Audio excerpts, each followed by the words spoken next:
Welcome to ప్రజాప్రతినిధి news. Rajanna Sircilla జిల్లా ration డీలర్ల నియామకాలు అక్రమంగా జరిగాయంటూ ఆరోపణలు ఉన్న నేపథ్యంలో అది నిజమా అన్నట్టు మంగళవారం రాత్రి వేళలో కొంతమంది రేషన్ డీలర్ నియామక పత్రాలను డిప్యూటీ తహసీల్దార్ భాస్కర్ అందించారు. ఆరోపణలే నిజమా? వారు అనుకున్న వారికే నియామక పత్రాలు పంపిణీ చేశారా?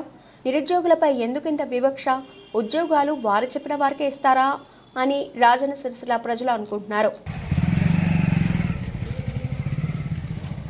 ఏమైంది?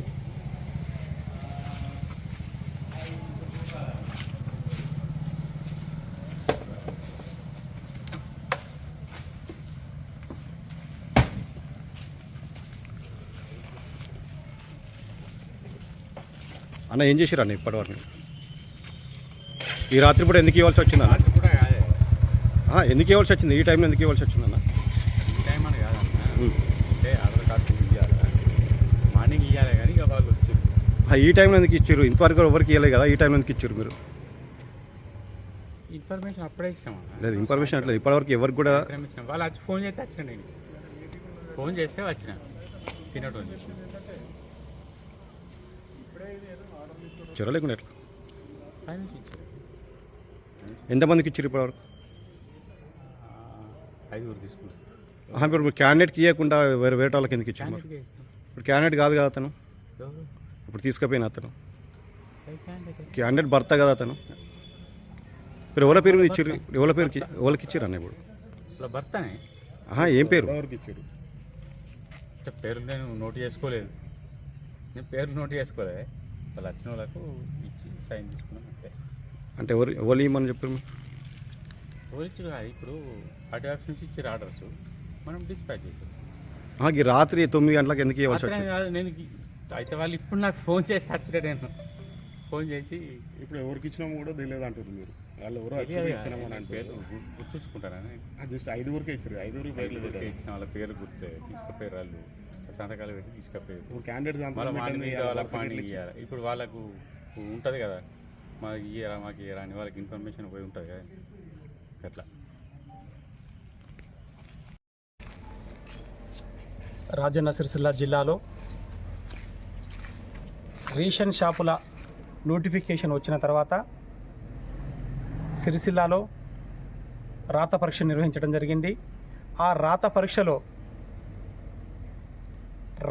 ఆన్సర్ షీట్ మీద ఎలాంటి ఇన్విజిలేటర్ల సంతకం లేకుండా ఆన్సర్ షీట్లను తీసుకొచ్చి ఎవరికైతే వాళ్ళు కాంగ్రెస్ నాయకులు, అదేవిధంగా ఈ కాన్స్టిట్యున్సీలో ఇన్ఛార్జ్ అని చెప్పుకుంటున్నటువంటి నాయకుడు ఎవరైతే పేర్లు ఇచ్చిండో ఆ పేర్లను మొన్న 3 రోజుల కింద ఒకరోజు ముందే, ఇంటర్వ్యూల కన్నా ఒకరోజు ముందే ఆ ఆన్సర్ షీట్లను తారుమారు చేసి ఎవరి పేర్లకైతే ఇవ్వదలుచుకున్నారో వాళ్ళతో ఆన్సర్ షీట్లు నింపించి వాళ్ళతో సంతకాలు తీసుకొని పూర్తిగా అక్రమంగా, పూర్తిగా అన్యాయంగా ఈ రేషన్ డీలర్షిప్లను వాళ్ళ అనుకున్న వాళ్లకు ఇవ్వడం జరుగుతుంది. అదేవిధంగా అక్రమంగా నీకు ఈరోజు ఈ రాత్రి పూట దాదాపు 8 గంటలకు 9 గంటలకు ఒక్కొక్కరిని పిలుచుకుంటూ చేసుకుంటూ దొంగతనాన నీకు రేషన్ డీలర్షిప్లో ప్రొసీడింగ్లు ఇవ్వడం జరుగుతూ ఉంది. ఎందుకింత అన్యాయం? ఎందుకింత అక్రమంగా చేస్తూ ఉన్నారు? ఎందుకింత దొంగతనంగా చేస్తూ ఉన్నారు? సర్దార్గా చేసేది ఉంటే ఆఫీస్ వేళల్లో ఇప్పిర్రి ప్రొసీడింగ్లు. ఇంత దొంగతనంగా అక్రమంగా ఎవరికి తెలియకుండా ఇవ్వాల్సిన గతి ఎందుకు పట్టింది అధికారులకు? ఈ డీలర్షిప్లను వెంటనే రద్దు చేయాలి, ఖచ్చితంగా రద్దు చేసి కొత్తగా మీరు అధికారులకు మేమందరం రిక్వెస్ట్ చేసేది ఒకటే, మేము చెప్పేది కూడా ఒకటే, ఖచ్చితంగా కొత్తగా రేషన్ డీలర్ షాపులకు నోటిఫికేషన్ ఇచ్చి ఎగ్జామ్ కండక్ట్ చేసి ఆ రిజల్ట్ను మీరు ఆన్లైన్లో షో చేయగలరు. అదేవిధంగా మీరు ఇంటర్వ్యూ తీసుకోగలరు.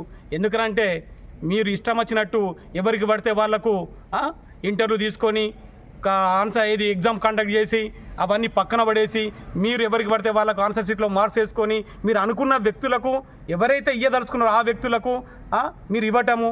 అదేవిధంగా దాంట్లో ఒక్కొక్క అభ్యర్థి దగ్గర 3 లక్షల రూపాయలు తీసుకున్నట్టు ఆరోపణలు ఉన్నాయి.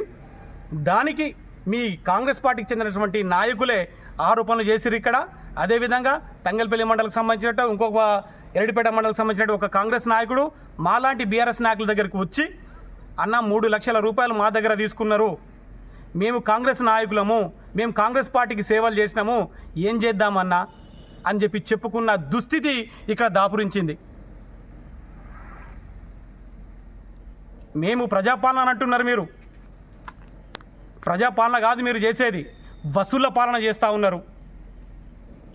ఇలాంటి వ్యవహారాలకు మీరు చరమగీతం పాడాలి.